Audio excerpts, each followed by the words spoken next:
नमस्कार साथियों, स्वागत है आप सभी लोगों का एक बार फिर से एग्जाम+21 के यूट्यूब चैनल में। एनसीईआरटी की श्रृंखला में आज हम लोग देखेंगे इस वीडियो में चैप्टर नंबर 2 यानी हमारे अतीत भाग 2 जो कि क्लास 7th की एनसीईआरटी है उसका चैप्टर नंबर 2। पिछले एनसीईआरटी में हमने मध्यकालीन भारत की शुरुआत की और ये देखा कि कौन-कौन से स्रोत मिलते हैं, कैसे स्रोत मिलते हैं जिससे हम मध्यकालीन भारत के इतिहास को समझ सकते हैं, राइट? तो जो क्लास 7th की एनसीईआरटी है, मैंने लास्ट में भी बताया कि यह जो है आपके मध्यकालीन भारत से संबंधित की जो है एनसीईआरटी है। इस एनसीईआरटी के तहत, इस चैप्टर के तहत आज हम लोगों को इस वीडियो में देखना यह है कि कैसे मध्यकालीन भारत में या ये कहें कि प्राचीन भारत के खत्म होने के पीरियड में जहां से हम मध्यकालीन भारत को पढ़ना स्टार्ट करते हैं, वहां पर किस तरह से नए-नए राजाओं का उदय हुआ और उनके राज्य कहां पर थे और इसके साथ-साथ उनकी प्रशासनिक व्यवस्था क्या थी और नए राजा के रूप में अपनी शक्ति, अपने वर्चस्व को दिखाने के लिए उस वक्त के राजा, उस वक्त के साम्राज्य कैसी व्यवस्थाओं को करते थे, राइट? और अपने लिए वो किन-किन चीजों का निर्माण करवाते थे, किस तरह से वो अपने प्रभुत्व को संपूर्ण देश में अपने मेन राजा के सामने जो कि एकल हुआ करता था, जो मैंने आपको बताया सामंतवाद की व्यवस्था, उसके पहले जो राजा हुआ करते थे, उनको वो कैसे दिखाते थे कि हम एक सुव्यवस्थित और मजबूत राजा हैं, राइट?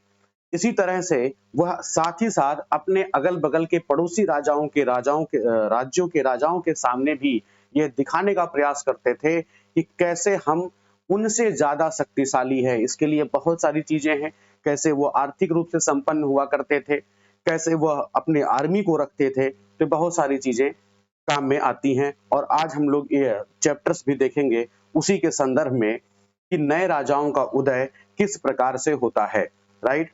ये क्लास 7th की एनसीईआरटी है जिसमें चैप्टर नंबर 2 को आज हम लोग देख रहे हैं कि कैसे जो है नए किंग बनते हैं और उनके किंगडम कैसे हैं, राइट? तो ये आपके लाइन में सबसे पहले चीज लिखा है कि 7वीं शताब्दी के बाद कई राजवंशों का उदय हुआ। क्लियर?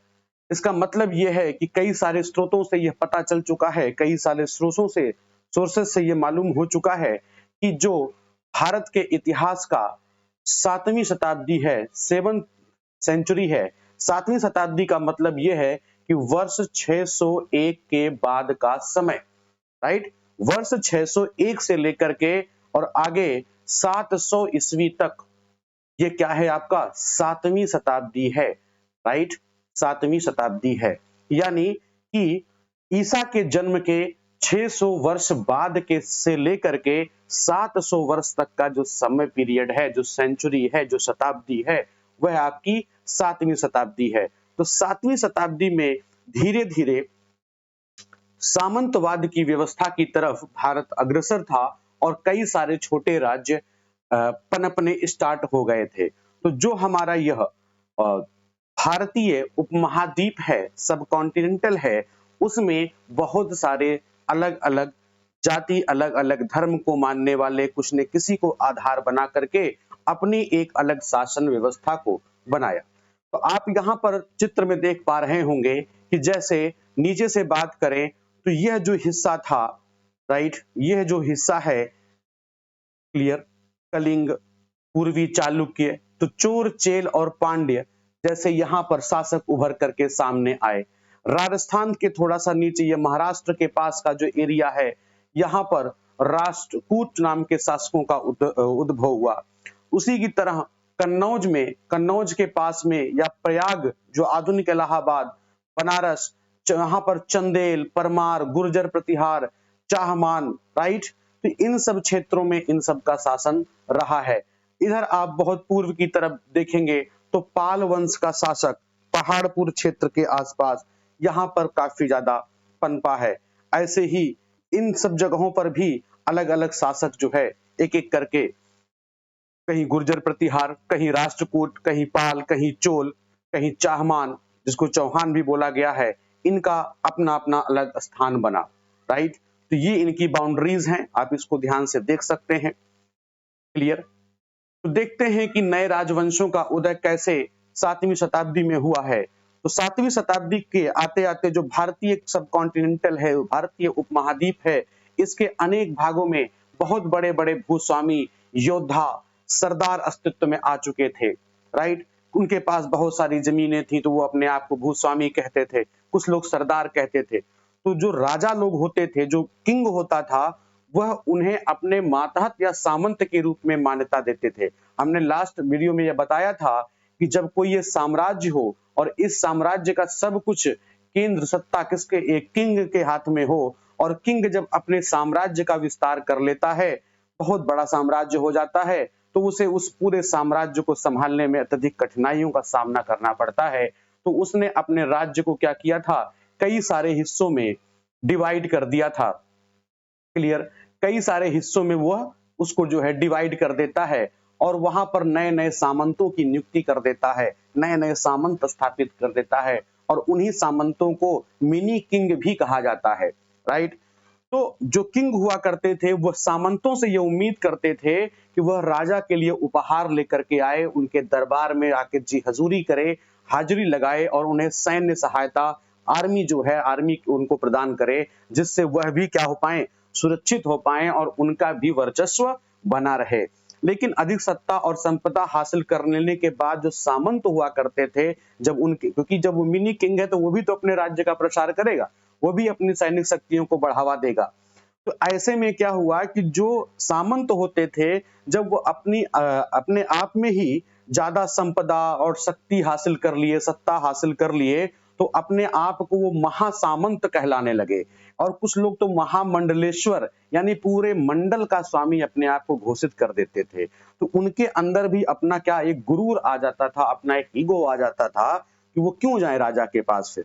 राइट, तो कभी कभी क्या होता था कि स्वामी के आधिपत्य से स्वतंत्र हो जाने का भी मतलब बोल देते थे कि ऐसा है कि हम आपके यहाँ हाजिरी नहीं लगवा पाएंगे, हम आपके यहाँ हाजिरी नहीं दे पाएंगे। राइट, तो हम आपसे अलग हो जाएंगे क्योंकि हमारे पास सैन्य शक्ति ऑलरेडी है, हमारी आर्थिक व्यवस्थाएं सही हैं। राइट, तो इस तरह का जो एक एग्जाम्पल एनसीईआरटी में दे रखा है वो राष्ट्रकूटों का दे रखा है, जो आपने देखा। राइट, तो राष्ट्रकूट जो है शुरुआत में वो क्या थे, वो कर्नाटक के चालुक्य राजाओं के अधीन हुआ करते थे। तो ये सब पॉइंट्स बहुत ध्यान में रखने वाली बात है कि इन सब पॉइंट को बहुत ध्यान में रखिएगा, क्योंकि ये जो है क्वेश्चन में सीधे स्टेटमेंट देकर के पूछ लेता है। तो कर्नाटक के जो चालुक्य हुआ करते थे, चालुक्य राजा थे, उनके अधीनस्थ काम करते थे राष्ट्रकूट, एक छोटे सामंत की तरह। लेकिन जब 8वीं सदी यानी कौन सा साल, 799 के बाद वाला, ठीक है, 799 एडी के बाद वाला जो समय पीरियड आया, यानी जहां से 800 लिखना शुरू हो गया, ठीक है, तो 8वीं सदी आते आते क्या हुआ कि उसके बीच में एक राष्ट्रकूट प्रधान था जिसका नाम था दंति दुर्ग। उसने जो है चालुक्य स्वामी की अधीनता से क्या कर दिया, इनकार कर दिया। तो उस समय एक प्रथा चलती थी, जैसे कि आपने पहले से समझा कि जो क्षत्रिय होते थे वही राजा हुआ करते थे, तो उसका तब तक सब्स्टिट्यूट भी आ चुका था, जिसे कहा जाता था हिरण्यगर्भ। राइट, हिरण्यगर्भ नाम का एक अनुष्ठान, एक प्रोग्राम। राइट, तो यह प्रोग्राम ब्राह्मण के द्वारा करवा लिया जाता था, और जो क्षत्रिय प्योरली नहीं हुआ करते थे वह अपने आप को क्षत्रिय कहलाया करते थे। जो इस अनुष्ठान को कर लेता था वह, इसे सोने का गर्भ यानी सोने के गर्भ में जाने का रास्ता ये है। तो चालुक्य जो दंत दुर्ग है वह क्या है, वह चालुक्य के राजा को हरा देता है और ब्राह्मणों की मदद से एक अनुष्ठान करता है जिसे हम हिरण्यगर्भ के नाम से जानते हैं, और उसका शाब्दिक अर्थ होता है सोने का गर्भ। और यह इसलिए किया जाता था, उस समय की मान्यता थी कि अगर करवाने वाला यानी उसे क्या बोलते हैं, याजक बोलते हैं, अगर वह जन्म से क्षत्रिय नहीं है तो भी उसे लोग क्षत्रिय के रूप में दोबारा छत्रत्व प्राप्त कर लेता है। क्लियर, ऐसे ही कुछ और भी उदाहरण मिले हैं जिसमें कई उद्यमी परिवार के पुरुषों ने अपनी राजशाही जो है, जो वैश्य के लोग थे उन्होंने अपने राजशाही कायम करने के लिए सैन्य कौशल का इस्तेमाल करते थे। फॉर एग्जाम्पल जो है एक नाम है कदम्ब मयूर शर्मण और गुर्जर प्रतिहार हरिश्चंद्र। ये दो क्या है, ब्राह्मण हैं, और इन्होंने अपने परंपरागत पेशे को छोड़ दिया, मतलब शास्त्र को छोड़ करके शस्त्र को अपना लेते हैं, और ये आगे चल करके कर्नाटक और राजस्थान में अपने अपने शासन, अपने अपने राज्य को सफलतापूर्वक स्थापित करते हैं। इसी बीच में आपको एक भित्त चित्र मिलती है। भित्त चित्र का मतलब ये होता है कि दीवारों पर उकेरी गई चित्र, इसे क्या कहते हैं, भित्त चित्र बोला जाता है। तो एलोरा की गुफा का ये नंबर है 15वां भित्त चित्र, मतलब कि जो एलोरा की गुफाएं हैं उसमें हर चित्र को एक नंबर मिला हुआ है, तो इसमें 15वां चित्र का जिक्र किया है। और इसमें बताया गया है कि विष्णु को नरसिंह मतलब पुरुष और सिंह के रूप में दिखाया गया है। राइट, तो यह माना जाता है कि राष्ट्रकूल काल की जो है कृति है। क्लियर।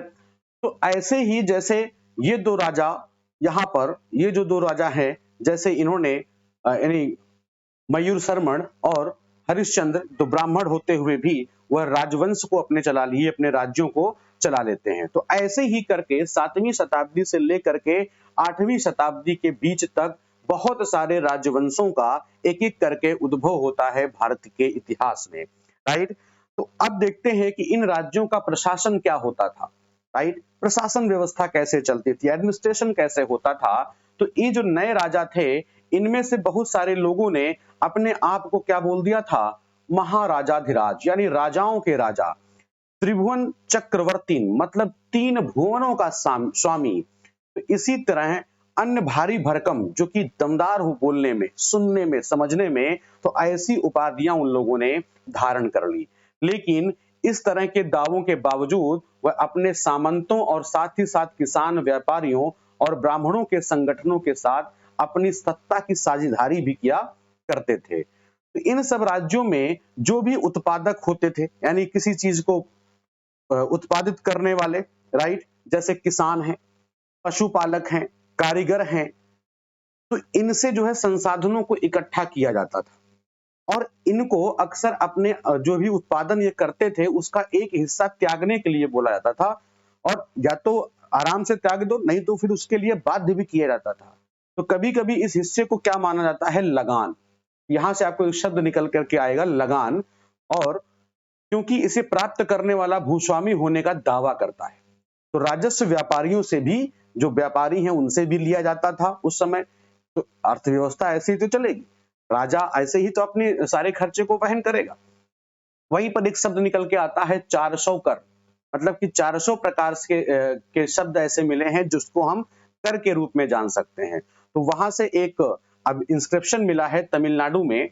तमिलनाडु में शासन करने वाले जो चोल वंश हैं उनके इंस्क्रिप्शन यानी अभिलेखों से अनेक प्रकार के करों के लिए लगभग 400 से ज्यादा शब्द मिले हैं, जिसमें जो सर्वाधिक यूज हुआ है उसको एक का नाम है वेट्टी।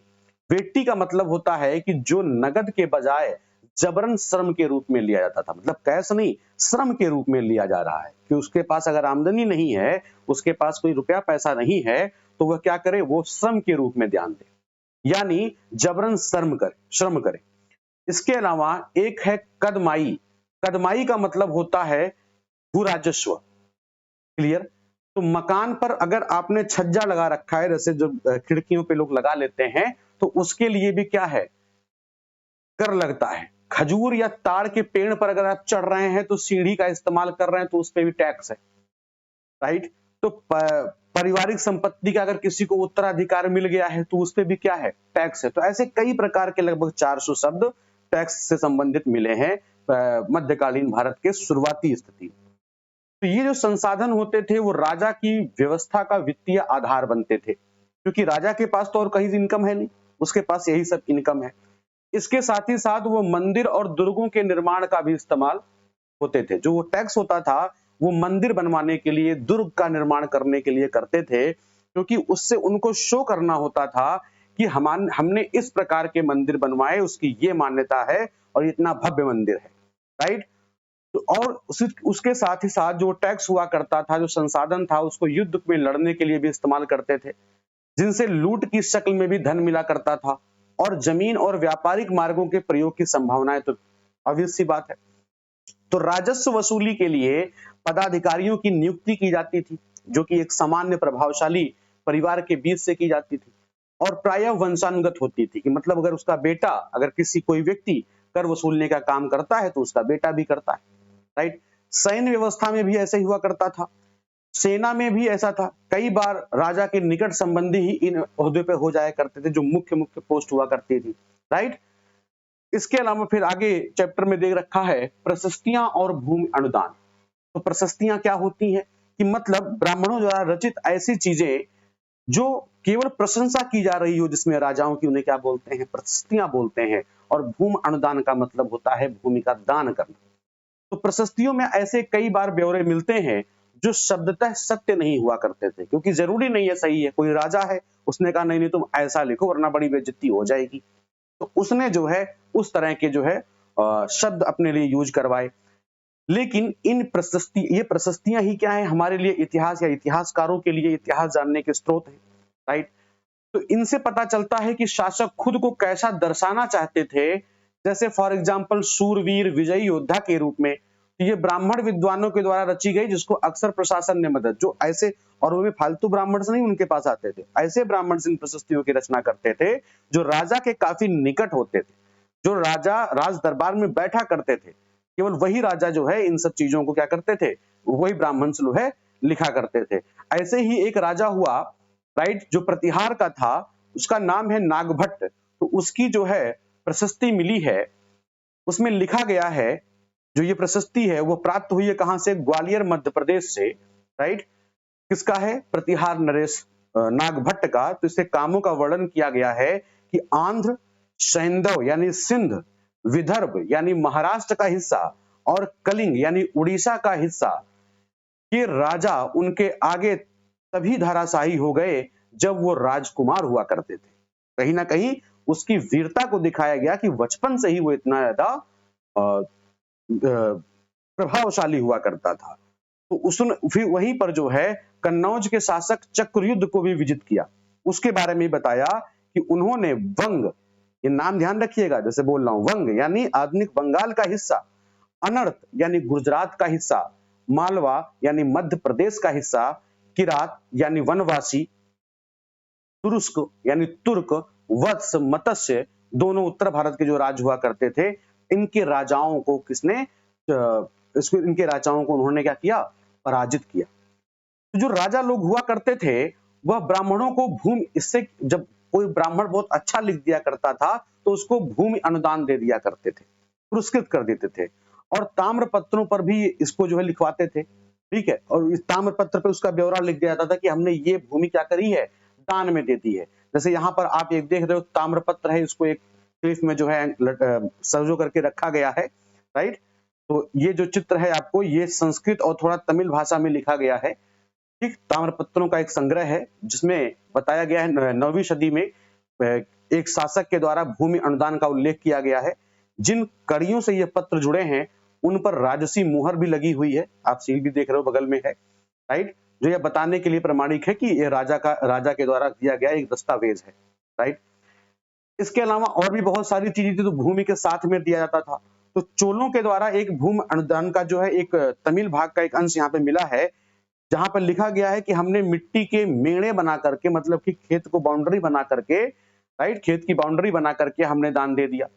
उसके साथ ही कांटेदार झाड़ियां लगा करके भूमि की सीमाओं को चिन्हित किया। इस भूमि पर ये बहुत सारी चीजें हैं, जैसे फलदार वृक्ष हैं, पानी है, भूमि है, बगीचे हैं, फलों का उद्यान है, बगीचा है, पेड़, कुएं, खाली जगह है, खुली जगह है, चारागाह है। तो ऐसी बहुत सारी चीजें हैं, राइट। तो जिसे ये भूमि मिलती है वह क्या करता है, वह इससे टैक्स लेता है। जैसे सपोज करिए कोई एरिया है और इस एरिया को किसी को दान दे दिया गया है, तो इस एरिया के अंदर जो लोग रह रहे हैं उसका टैक्स फिर उसे जाने लगता है, किसको, जिसको वो दान में प्राप्त हुआ है, राइट। तो ऐसे ही पान के पत्तों पर लगने वाला टैक्स वहां से ले सकता है, बुने हुए कपड़ों पर लगने वाला टैक्स वहां से ले रहा है, साथ ही साथ वाहन अगर वहां से आ जा रहे हैं तो उस पर जो है टैक्स वसूल सकता है। पक्की ईंटों के बने हुए ऊपरी माले पर बड़े कमरे बनवा सकता है, मतलब वहां सारी चीजें कर सकता है, बड़े और छोटे कुएं खुदवा सकता है। मतलब एक तरह से आप कहो तो इस इतने क्षेत्र का वह क्या हो जाता है, शासक के रूप में उभर करके आ जाता है, राइट। इसके बाद 12वीं शताब्दी में एक बहुत ही बृहद संस्कृत काव्य भी रचा गया, जिसे कश्मीर पर शासन करने वाले राजाओं का इतिहास दर्ज है उसमें। इसके लिए कल्हड़ नाम के एक रचनाकार द्वारा इसे रचा गया है, और कल्हड़ ने अपना वृतांत लिखने के लिए शिलालेख, दस्तावेज, प्रत्यक्षदर्शियों के वर्णनों और पहले के इतिहासों को समेत अनेक तरह के स्रोतों का इस्तेमाल कर रखा है, तो प्रशस्तियों को लेखकों ने अनेक भिन्न पर वह अक्सर शासकों और उनकी नीतियों के बारे में आलोचनात्मक रूप दिखलाता है, यानी कि ना बहुत अच्छा ना बहुत बुरा। तो इसीलिए 12वीं शताब्दी के लिए यह एक असाधारण ग्रंथ हुआ करता था, जो किसने रचा? कल्हड़ ने रचा है। राइट? किसके लिए? केवल और केवल वहां कश्मीर के प्रशासन करने वालों के राजाओं के बारे में। इसके अलावा यह भी बताया गया है आगे कि ये सब बातें तो हो गई कि कैसे उन्होंने टैक्स वसूला, कैसे भूमिदान दिए जाते हैं, कैसे नए नए धीरे धीरे शासकों का भाई थोड़ा भूमिदान मिला, फिर उसके बगल में मिल गया तो क्षेत्र उसका बड़ा हो गया, कई कई सारे गांव भूमिदान में मिल गए। राइट? तो उससे वो टैक्स वसूल रहा है, तो कहीं ना कहीं मिनी किंग तो हो ही गया। इसके लिए लोग अपनी लड़ाइयां भी लड़ा करते थे, तो उसमें धन के लिए भी युद्ध हुआ करता था कि कौन कितना ज्यादा धन ले ले। राइट? तो उसमें बताया गया कि जो प्रत्येक शासक राजवंश का आधार कोई कार्य क्षेत्र विशेष था, तो दूसरे क्षेत्रों पर भी नियंत्रण करने का वो क्या करते थे? वो जरूर भाई जाहिर सी बात है प्रयास करेंगे। तो एक विशेष रूप से वांछनीय क्षेत्र था जो है गंगा घाटी में कन्नौज।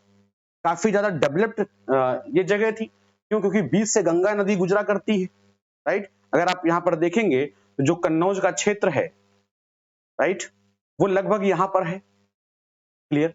तो यहां से गंगा नदी गुजर रही है, तो नदियों के किनारे जो है काफी ज्यादा मैदानी भाग बन गए और जो काफी ज्यादा उपजाऊ है तो उसकी मांग क्या हो गई? बढ़ गई। तो कन्नौज में गुर्जर प्रतिहार, राष्ट्रकूट और पाल वंश के शासक सदियों तक कन्नौज के ऊपर नियंत्रण को लेकर के आपस में लड़ा करते थे, क्योंकि तीन वंश हैं। एक कौन है? कन्नौज वाले, सॉरी गुर्जर प्रतिहार, दूसरा है राष्ट्रकूट और तीसरे हैं पाल वंश के। तो ये तीन पक्षों से युद्ध लड़ा जाता था। राइट? इसमें तीन पक्ष हुआ करते थे, अमूमन दो पक्ष होते हैं लेकिन इसमें तीन पक्ष हुआ करता था। राइट? मिनी विश्व युद्ध की तरह से समझ सकते हैं। तो इसको जो है इतिहासकारों ने त्रिपक्षीय संघर्ष के रूप में इसका नाम दिया है। तो कभी पूछे कि त्रिपक्षीय संघर्ष इनके बीच में हुआ, तो कौन कौन से लोग हैं? गुर्जर प्रतिहार हैं, राष्ट्रकूट हैं और पाल वंश के शासक कई वर्षों तक लड़े हैं। राइट? तो इसके साथ ही साथ शासकों ने बहुत बड़े बड़े मंदिरों का निर्माण भी करवाया, अपनी सत्ता को दिखाने के लिए, अपने वर्चस्व को मजबूत देने के लिए। राइट? और इन सब का प्रदर्शन करने के लिए इन्होंने बड़े बड़े मंदिर बनवाए। तो जब वे एक दूसरे के राज्य पर आक्रमण करते थे, तो वहां पर मंदिरों पर भी या बड़े बड़े भवनों पर भी निशाना हुआ करता था कि ये तो बहुत इतराता है इससे, तो इसको भी क्या किया जाए? तोड़ दिया जाए। तो इसके बारे में की कहानी हम नेक्स्ट चैप्टर्स में पढ़ेंगे। तो उसी समय अफगानिस्तान के गजनी का सुल्तान, जिसका नाम है महमूद, और ये सुल्तान जो शब्द है ये अरबी भाषा का शब्द है जिसका मतलब होता है शासक, जिसका मतलब होता है किंग। राइट? तो ऐसे शासकों में से सबसे प्रसिद्ध है, उसने 997 से लेकर के 1030 तक शासन करता है। राइट? और अपने नियंत्रण का विस्तार मध्य एशिया, सेंट्रल एशिया के कुछ हिस्सों तक, जैसे ईरान और उपमहाद्वीप के उत्तर पश्चिम का, जहां आधुनिक पाकिस्तान के उधर का हिस्सा है, तो वहां तक किया। तो लगभग हर साल उपमहाद्वीप पर हमला करता था। वो क्या करता था? रोज किया करता था, मतलब सोचा करता था कि हम उसे हमला करते रहेंगे। तो उसका निशाना था क्या? जो सबसे अधिक संपन्न मंदिर थे वो उसमें थे, जिसमें से गुजरात का सोमनाथ मंदिर शामिल था। टारगेट किए रहता था कि हमें मंदिरों को ही लूटना है। राइट? तो महमूद जो धन उठाकर ले गया, मतलब लूटा भी नो डाउट और उठा करके ले भी गया, धन उठाकर ले गया, उसका बहुत बड़ा हिस्सा जो है गजनी में एक वैभवशाली राजधानी का निर्माण करवाया। राइट? जो यहां से धन उठा करके वो लेकर के गया। तो सुल्तान महमूद द्वारा उसने जो जीते गए लोगों के बारे में कई बातें जानना चाहता था, तो उसने एक विद्वान थे जिनका नाम था अल-बरूनी, जिसने रचना करी किताब अल हिंद की। तो उसने जो है उस विद्वान से उपमहाद्वीप का लेखा जोखा लिखने का काम उसको सौंपा। तो यह कृति जो है, जो ये लिखा गया, वह अरबी भाषा में। क्लियर? उसकी कृति जो है आज भी इतिहासकारों के लिए एक महत्वपूर्ण क्या है? स्रोत है हमारे इतिहास को जानने के लिए। तो अल-बरूनी ने इसे तैयार करने के लिए संस्कृत के विद्वानों से भी परामर्श लिया था कि हम इस भाषा में भी करेंगे। तो युद्ध करने वाले जो दूसरे राजाओं थे, उसमें थे चौहान वंश के राजा, जिनको उस समय चाहमान भी बोला जाता था। राइट? तो पहले चाहमान थे, बाद में धीरे धीरे वो चौहान के रूप में जाने लगे। तो वो दिल्ली और अजमेर के जो आसपास का क्षेत्र है उस पर शासन किया करते थे। उन्होंने पश्चिम और पूर्व की ओर अपने नियंत्रण क्षेत्र का बहुत तेजी के साथ विस्तार करना चाहा, जहां उन्होंने गुजरात के चालुक्य और पश्चिम उत्तर प्रदेश के गढ़वाल से टक्कर लेनी पड़ी। उनसे बकायदा उन्होंने युद्ध किया। तो चाहमानों का जो सबसे प्रसिद्ध शासक हुआ करता था वह है पृथ्वीराज तृतीय। पृथ्वीराज तृतीय ने अपने पहले युद्ध जो कि गजनी के द्वारा मोहम्मद गोरी से लड़ा, राइट, मोहम्मद गोरी के साथ में लड़ा, राइट। तो ये पहला उसका युद्ध था जिसमें वो हार जाता है, और जब वो हार गया तो 1191 में, तो फिर उसने दूसरी साल 1192 में, राइट, उसने दूसरा युद्ध लड़ा और फिर वहां पर मोहम्मद गोरी की विजय हो जाती है। इतिहास में इस युद्ध को तराइन के युद्ध के नाम से हम जानते हैं। क्लियर? तो आप यहां पर देखोगे चोल साम्राज्य को दिखाया गया है कि चोल यहां पर है, क्लियर, और ये चोल का पूरा पूरा साम्राज्य है जो अंत तक हो जाता है। क्लियर? तो यहां पर हम देखेंगे कि चोर वंश के लोग कैसे धीरे धीरे उठे, क्योंकि तंजावुर और ओय्यर के बीच में ही पहले इनका पूरा हिस्सा हुआ करता था, लेकिन ये धीरे धीरे विस्तार हो गए। तो ओय्यर से तंजावुर तक कैसे ये फैला, ये कैसे सत्ता में आया, तो आप देखोगे कावेरी डेल्टा यहीं पर बगल में बनाता है। ये जो नदी है, यहाँ पर एक कावेरी नदी बनती है, राइट। तो वो डेल्टा नदियां जो है डेल्टा बना देती हैं, एक स्थान बना देती हैं जो मिट्टी के रूप में अवसादों के माध्यम से, जहां पर फसलों का उत्पादन काफी ज्यादा होता है। तो वहां पर आप देखेंगे कि डेल्टाओं को लेकर के युद्ध हो रहा है, राइट। तो कावेरी डेल्टा में एक जगह है मुटरियार। तो मुटरियार में एक प्रसिद्ध छोटे से मुखिया परिवार की सत्ता हुआ करती थी, जो कि कांचीपुरम के पल्लव राजाओं के मातहत हुआ करते थे। मातहत का मतलब होता है सेवक। तो उरैयार के जो चोल वंशीय प्राचीन मुखिया परिवार के विजयायल, राइट, विजयालय ने 9वीं सदी के बीच में मुट्रियारियों को हरा करके उसके डेल्टा पर कब्जा कर लेता है, कब्जा जमा लिया। तो उसने वहां पर तंजावुर शहर और निशुंभ सूदनी देवी का मंदिर बनवाया, राइट। तो विजयालय के उत्तराधिकारियों ने क्या किया, ने जो है जो पड़ोसी इलाकों को जीत लिया और उसको अपने राज्य क्षेत्र और शक्ति दोनों के रूप में अब धीरे धीरे उसका बढ़ता चला गया। तो दक्षिण और उत्तर के पांड्य और पल्लव के इलाके जो थे वो इस राज्य का धीरे धीरे क्या बन गए, हिस्सा बन जाते हैं। और उस समय राजराज प्रथम, जो कि चोल वंश का सबसे मजबूत शासक, शक्तिशाली शासक माना जाता है, उसने 985 में 1985 में राजा बनता है और उसी ने इसमें बहुत सारे तेजी के साथ ज्यादातर क्षेत्रों का विस्तार करता है, उस पर अपना नियंत्रण स्थापित कर लेता है और उसने साम्राज्य के प्रशासन का भी क्या कर देता है, पुनर्गठन कर देता है। और राजराज का जो बेटा है वो राजेंद्र प्रथम उसकी नीतियों को जारी रखता है और उसने गंगा घाटी, श्रीलंका और दक्षिण पूर्व एशिया के देशों पर हमला भी किया। इन अभियानों के लिए उसने पहली बार नौसेना का निर्माण किया, जल सेना का निर्माण किया। तो बहुत बार छोटे एग्जामों में पूछ लेता है कि किस राजा ने सबसे पहले नेवी का गठन किया, किसने जो है सबसे पहले जल सेना बनाई, राइट। अब उसी के साथ देखते हैं यहाँ पे तो कुछ भवन का निर्माण हुआ, क्षेत्रों को जीत रहे हैं, धन के लिए जीत रहे हैं, टैक्स लगा रहे हैं, नए राजा बन रहे हैं, क्षेत्र विस्तार कर रहे हैं। तो उसी समय में वहां की जो कलाएं होती थी, जो आर्ट्स होते थे, वो भी काफी ज्यादा प्रसिद्ध है। तो हम देखेंगे भव्य मंदिर और कांस्य मूर्ति कला क्या है, कैसे किन राजाओं ने बनवाया। तो राजराज और राजेंद्र प्रथम के द्वारा बनवाया गया तंजावुर और गंगकोंड चोलपुरम के बड़े मंदिर स्थापत्य और मूर्तिकला की दृष्टि से एक चमत्कार माने गए। चोल मंदिर, क्योंकि जो है जो इस साम्राज्य के चोल वंश के शासक हुआ करते थे, इनको आर्ट एंड कल्चर में बहुत ज्यादा रुचि थी, तो ये अपने आर्ट का प्रदर्शन बहुत ज्यादा किया करते थे। तो चोल मंदिर अक्सर अपने आसपास विकसित होने वाले बस्तियों के केंद्र बन जाते थे धीरे धीरे, और सिल्क उत्पादन के केंद्र भी होते, मतलब कला संस्कृति का विकास धीरे धीरे डेवलपमेंट इनके काल में बहुत तेजी के साथ होता है। ये मंदिर शासकों और अन्य लोगों के द्वारा दी गई भूमि से भी संपन्न हो गए थे। तो इस भूमि की उपज उन सारे विशेषज्ञों का निर्वहन करने में खर्च हो जाती थी जो मंदिर के आसपास रहते थे, उनके लिए काम करते थे, नई नई योजना बनाते थे, चाहे वो पुरोहित हो, चाहे वो मालाकार हो, चाहे बावर्ची हो, मेहतर हो, तो ये सब नाम वहां से आपको मिलेंगे। जैसे संगीतकार है, नर्तक है, तो ये शब्द आपको यहाँ पर एक बहुत ही विचित्र और बेहतरीन चोल के टाइम की जो है एक मंदिर जिसका नाम है गंगईकोंड चोलपुरम का मंदिर है, और इसका छत आप देखेंगे धीरे धीरे पतला होता गया है और इस पे शिल्पकारों के द्वारा बहुत सारी मूर्तियां भी, पत्थर की मूर्तियां भी क्या हैं, अलंकृत है, राइट। तो जो दूसरे शब्दों में अगर कहें तो मंदिर जो सिर्फ अगर देखा जाए तो मंदिर केवल पूजा का साधन या आराधना के लिए स्थान नहीं है, बल्कि वो उस समय अपने आप को दिखाने का भी है, आर्थिक रूप से भी उसका महत्व है, सामाजिक रूप से भी है और सांस्कृतिक जीवन के केंद्र भी है। कौन? मंदिर, जो ये बड़े बड़े भव्य मंदिरों का निर्माण है। तो मंदिर के साथ जुड़े हुए शिल्पों में सबसे विशिष्ट था वह है कांस्य प्रतिमाएं बनाने का काम, राइट। कांसे की प्रतिमाएं बनाई जाती थी जो कि चोल शासन की बहुत ज्यादा प्रसिद्ध हुई, और चोल की जो कांस्य प्रतिमाएं हैं संसार की सबसे उत्कृष्ट कांस्य प्रतिमाओं में गिनी जाती है। ज्यादातर जो प्रतिमाएं तो देवी देवताओं की ही होती थी, लेकिन कुछ प्रतिमाएं भक्तों की भी हुआ करती थी, जो बहुत बड़े बड़े भक्त हुआ करते थे, आके चढ़ावा वढ़ावा कुछ चढ़ाते थे, उनकी भी मूर्तियां बनवाई। तो आप यहाँ पे एक कांसे की मूर्ति देख सकते हैं उस समय, राइट। अब उस समय की कृषि, क्योंकि अगर आर्थिक संपदा बढ़ रही है तो कृषि और सिंचाई का इंपॉर्टेंस तो अपने आप ही होगा, क्योंकि भारत शुरू से ही कृषि प्रधान देश रहा है।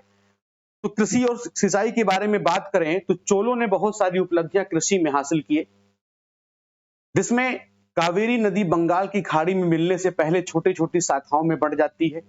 ये शाखाएं बार बार पानी निकालती रहती हैं, जिससे किनारों पर उपजाऊ मिट्टी जमा होती है, और शाखाओं का पानी कृषि विशेषतः चावल और खेती के लिए आवश्यक आर्द्रता भी मुहैया कराता है, राइट। तो मतलब कि वहां पर आपको इतना ज्यादा डेवलपमेंट चोल साम्राज्य में दिखाई देगा कि जो बड़ी कावेरी नदियां हैं उनकी शाखाएं हल्की फुल्की बनी, ठीक है, लेकिन सिंचाई के साधन भी वहां पर काफी ज्यादा कृत्रिम रूप से बनाए हुए मिलते हैं। तमिलनाडु के दूसरे हिस्से में कृषि पहले ही डेवलप हो चुकी थी, क्योंकि डेवलपमेंट ऊपर से नीचे की तरफ धीरे धीरे आ रहा था। 5वीं-6वीं शताब्दी में आकर ही इस इलाके में बड़े पैमाने पर खेती स्टार्ट हो चुकी थी। कुछ इलाकों में जंगलों को साफ किया जा रहा था और कुछ दूसरे इलाकों में जीवन को समतल किया जाता था, जमीन को समतल बनाया जा रहा था। तो डेल्टा क्षेत्रों में बाढ़ को रोकने के लिए फिर बांध बनाए जाने लगे, जिसको तटबंध कहते हैं।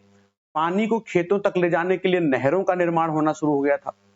कई क्षेत्रों में एक साल में 2 फसलें उगाई जाती थी, राइट। तो ये सब वहां के काफी ज्यादा डेवलपमेंट चीजें रही हैं एग्रीकल्चर को लेकर के। यहाँ पर आप देख रहे हो कि धारा को मोड़ने के लिए कुछ इस प्रकार की चीजें बनाई जाती थी, जिनको बोलते हैं जल द्वार, राइट। ये 9वीं शताब्दी का है।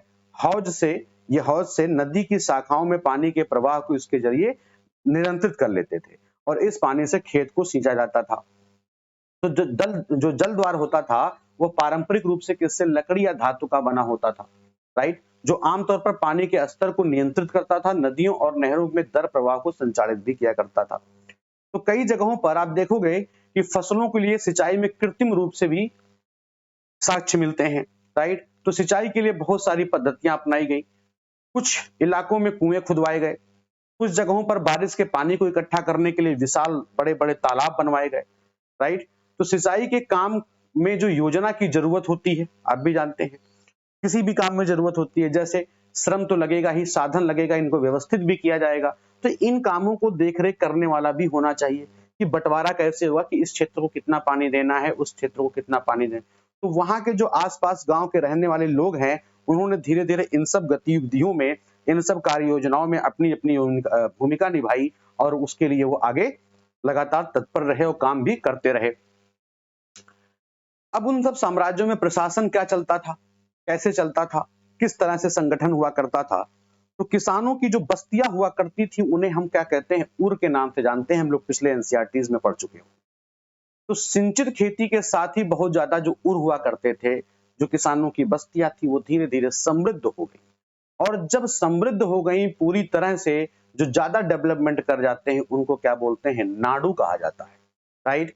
तो ग्राम परिषद और नाडु दो अलग अलग चीजें हो गई। ग्राम परिषद आप मान सकते हो उर को, और नाडु न्याय करने और टैक्स वसूलने के लिए के जैसे बहुत सारा प्रशासनिक कार्य भी ये करते थे, राइट।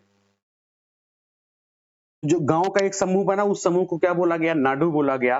तो ये जो ग्राम परिषद है जो एक संगठन बना, एक नाडु है जो एक क्या बना, एक कहीं ना कहीं समूह या संगठन बना, तो उसे क्या करना, उसे टैक्स वसूलने का काम दिया गया। उसी बीच में वेल्लाल जाति, एक जाति है जिसका नाम क्या है, वेल्लाल जाति के जो धनी लोग हुआ करते, धनी किसान होते थे, वह केंद्रीय जो है चोल सरकार की देखरेख में नाडु के कामकाज में अच्छा खासा नियंत्रण हासिल उन लोगों को था। तो उनमें से कई धनी भूस्वामियों को चोल राजाओं ने सम्मान के रूप में मुवेंद वेलन यानी 3 राजाओं को अपनी सेवाएं प्रदान करने वाला वेलन या किसान, तो नाम क्या निकल के आया, मुवेंद वेलन, राइट। और दूसरा क्या, अय्यार, अय्यार का मतलब क्या है, प्रधान, राइट। ये सब बहुत सारी उपाधियां भी उनको दी गई जो इन सबको कंट्रोल किया करते थे, राइट। नाउ इसके बाद भूमि के प्रकार के बारे में बताया गया कि भूमि किस किस प्रकार की हुआ करती थी। तो चोल अभिलेखों से यानी चोल के जो इंस्क्रिप्शंस हैं उनसे जो हमें प्राप्त हुए, अभिलेख का मतलब समझते होंगे पत्थरों पर उकेरी गई ऐसी लिपि या ऐसे साइन, राइट, जो उस समय पीरियड के बारे में बताती है, क्लियर। तो चोल इंस्क्रिप्शन से हमें भूमि की अनेक कोटियों का उल्लेख मिलता है, मतलब कोटि मतलब अलग अलग सेगमेंट, अलग अलग प्रकार की चीजें, जिसमें एक नाम है वेल्लन, वेल्लन वगाई। वेल्लन वगाई क्या होती थी, गैर ब्राह्मण किसान स्वामी की भूमि, जो ब्राह्मण नहीं है ऐसे किसानों की, ऐसे जो स्वामी है, किसान जो भूमि है, जो उसके मालिक हैं, उनको क्या बोला गया, वेल्लन गवाई, उस ऐसी उनकी भूमि को बोला गया वेल्लन वगाई। ब्रह्मदेय, ब्रह्मदेय ऐसी भूमि को कहा गया जो ब्राह्मणों को उपाधि में दी, जो ब्राह्मणों को दान में दे दी गई उपहार के स्वरूप में, राइट। शाला भोग, राइट, शाला भोग मतलब किसी विद्यालय की रखरखाव के लिए कोई भूमि दान दी गई हो उसे बोलते हैं शाला भोग। देवदान या तिरुन, तिरीन मट्टुक्कनी, तिरुन मट्टुक्कनी ऐसी चीज, ऐसी भूमि जो मंदिर को उपहार में दी गई हो। इसके बाद पल्लीचंदम, पल्लीचंदम जो जैन संस्थानों को दान में दी गई भूमि है उसे क्या बोला गया, पल्लीचंदम, राइट। तो आपने देखा कि ब्राह्मणों को समय समय पर भूमि जो है अनुदान या ब्रह्मदेय प्राप्त होता रहा है, तो इसका परिणाम भी कुछ निकलेगा। तो परिणाम स्वरूप क्या हुआ कि कावेरी घाटी और दक्षिण भारत के दूसरे हिस्सों में ढेर सारे ब्राह्मण बस्तियां धीरे धीरे अस्तित्व में आ जाती हैं। तो जाहिर सी बात है उनका भी डेवलपमेंट होगा, वो भी अपने क्षेत्र को, अपनी सीमा विस्तार को जाहिर सी बात है वो करेंगे। तो प्रत्येक ब्राह्मण के ब्रह्मदेय की देखरेख प्रमुख ब्राह्मण भूस्वामियों की एक सभा द्वारा किया जाता था। ये जो सभाएं थी वो कुशल पूर्वक काम करती थी। इनके निर्णय जो लेते थे, इनके निर्णय हमेशा शिलालेखों में, प्रायः मंदिर के पत्थरों पर, दीवारों पर, कुछ और ब्यौरों में दर्ज करा दिए जाते थे। नगरम नाम के नाम से ज्ञात व्यापारियों के संघ भी अक्सर शहरों में प्रशासनिक कार्य संपादित करते थे। तो अगर कहीं ये शब्द आए नगरम क्या होते थे, तो ऐसे व्यापारी जो कि प्रशासनिक कार्यों में महत्वपूर्ण भूमिका शहरों में निभाते थे उन्हें क्या बोलते हैं, नगरम कहा जाता है, राइट। तो तमिलनाडु के एक जगह है जहां का नाम है चिंगलपुट, वहां पर उत्तर मेरु से एक प्राप्त इंस्क्रिप्शन अभिलेख से इस बात का विवरण है कि ब्राह्मणों की सभा का संगठन कैसे हुआ करता था। सिंचाई के कामकाज, बाग बगीचे, मंदिर इत्यादि की देखरेख के लिए सभा और अनेक समितियां बनाई जाती थी। ये वहां से मिला है उसके अभिलेखों से, जिसमें सदस्यता के लिए जो लोग योग्य होते थे उनके नाम तालपत्र के छोटे टिकटों पर लिखे जाते हैं और मिट्टी के बर्तन में रख दिए जाते थे, और किसी छोटे लड़के को हर समिति के लिए एक बार एक टिकट निकालने के, लॉटरी सिस्टम निकालने का प्रावधान था, तो उससे फिर उनको वह पद दिया जाता था। इसके बाद में आपको दिखा रहा है अभिलेख और लिखित सामग्री क्या होते हैं। तो उत्तर मेरु के अभिलेख से सभा की सदस्यता, वहां पे क्या मिला हुआ है कि सभा की सदस्यता के लिए इच्छुक लोगों को ऐसी भूमि का स्वामी होना होता था, एलिजिबिलिटी भी होना था ना, जहां से भूमि राजस्व ज्यादा वसूला जाए या वसूला जाता हो। तो उनके पास अपना घर होना चाहिए, उनकी एज 35 से 70 साल के बीच में होनी चाहिए, उन्हें वेदों का ज्ञान होना चाहिए, उन्हें प्रशासनिक मामलों की अच्छी जानकारी होनी चाहिए, ईमानदार होना चाहिए। तो यदि कोई पिछली 3 सालों में किसी समिति का सदस्य रहा है तो वह किसी भी और समिति का सदस्य नहीं बन सकता है। जिसके लिए वह अपने संबंधियों के खाते जमा नहीं कराए हैं वह चुनाव नहीं लड़ सकता। धीरे धीरे देख रहे हो चुनाव की प्रक्रियाएं भी शुरू हो जाती हैं। तो अभिलेखों में राजाओं और शक्ति संपन्न पुरुषों के बारे में भी जानकारी मिल रही है, लेकिन यह जानना खास मुश्किल है कि साधारण जो मर्द और औरतों का जीवन है वो इस राज्य में कैसा था। तो 12वीं शताब्दी की एक तमिल कृति है राइट, जिसका नाम है पेरिया पूर्णम। पेरिया पूर्णम का एक उद्धरण यहाँ पर है, उसमें लिखा हुआ है कि अडनूर की सरहदों पर पूस की पुरानी छाजनों वाली छोटी छोटी झोपड़ियों से अटा पड़ा पुलाया, पुलाया का मतलब क्या है, वो एक प्रकार का समूह है, राइट, जिसे ब्राह्मण और वेल्लाल प्रतिष्ठित समाज के बाहर मानते थे, लोगों का एक छोटा सा पूर्वा हुआ करता था। आज भी होता है बहुत सारे गांवों में, जिसमें ओछे किस्म के पेशों में लगे खेतिहर मजदूर रहते थे। चमड़े की पट्टियों से घिरे हुए झोपड़ियों के आहातों में छोटे मुर्गे मुर्गियां झुंड में घुमा करते थे। गहरे रंग के बच्चे जो काले लोहे के कंगन पहने हुए थे, छोटे पिल्लों, जो पपीज होते हैं, उनको उठाए उछलते रहते थे। मारूद पेड़ों की छाया में एक मजूरनी ने अपने बच्चों को चमड़े की एक चादर पर सुला दिया। आम के पेड़ भी थे जिनकी शाखाओं पर नगारे लटके हुए थे, और नारियल के पेड़ों के नीचे जमीन में बने छोटे गड्ढों में छोटे सिरों वाले, मतलब ये जो बिचकुतियां होती थी, वो पिल्लों को दूध पिलाने के बाद लेटी हुई थी। कलगी वाले मुर्गों ने पौ फटने के पहले तगड़े पुलैयार यानी पुलाया का जो बहुवचन होता है को दिन के काम पर जाने की हाँक लगाते हुए बांग दे रही थी। धान कूटती लहरदार बालों वाली पुलाया स्त्रियां गाने की आवाज रोजाना कांजी वृक्ष की छाया में फैलती थी। तो ऐसा कुछ इंस्क्रिप्शन उस समय के बारे में विवरण हुआ करता था, इसको लेकर के जो वहां पर बात करते थे। उसी समय में तांग वंश के एक युग की बात की गई है, राइट। तो तांग वंश के युग का चीन, यानी चीन में तांग राजवंश के तहत एक साम्राज्य स्थापित होता है जो लगभग 300 वर्षों तक, यानी 7वीं से लेकर के 10वीं शताब्दी तक सत्ता में रहा। इसकी राजधानी सियान दुआन के सबसे बड़े नगरों में की थी, जहां तुर्की, ईरानी, भारतीय, जापानी और कोरियाई आया जाया करते थे। तांग साम्राज्य परीक्षा के माध्यम से नियुक्त की गई नौकरशाही द्वारा प्रशासित होता था। अब ध्यान रखना, आईसीएस की शुरुआत हो चुकी है, राइट। तो तांग में आप देखोगे कि 7वीं से लेकर के 10वीं शताब्दी के बीच में ब्यूरोक्रेसी के लिए एग्जाम्स होना शुरू हो गए हैं। क्लियर। तो इन परीक्षाओं में जो इच्छुक व्यक्ति होता था वो बैठ सकता था। आज की तरह नहीं था कि ग्रेजुएशन होना चाहिए, लेकिन वहां भी कुछ अपनी एलिजिबिलिटी हुआ करती थी। तो अधिकारियों को चयन के लिए कुछ व्यवस्था कुछ बदलावों के साथ यह 1911 तक कायम रही है। मतलब वहीं से कहीं ना कहीं आप इन सब चीजों को प्रेरित मान सकते हैं। इसके बाद अगर इसमें कुछ महत्वपूर्ण शब्द जैसे सामंत, मंदिर, नाडु, सभा, इन पर आप जरूर विचार करें। और ये साथ में ध्यान रखा करिए कि जैसे जो ये क्वेश्चंस हैं, इनको आप जरूर लिख करके प्रैक्टिस किया करिए। अगर आप चाहें तो इसको करके जो नीचे दिए हुए नंबर हैं इस पे आप व्हाट्सएप कर सकते हैं, तो उसमें कुछ सुधार करके उसके लिए कुछ नोट्स आपको दिया जा सकता है कि आपको इसमें और क्या-क्या बदलाव करने चाहिए। तो मिलते हैं फिर नेक्स्ट वीडियो में नेक्स्ट चैप्टर के साथ। Thank you.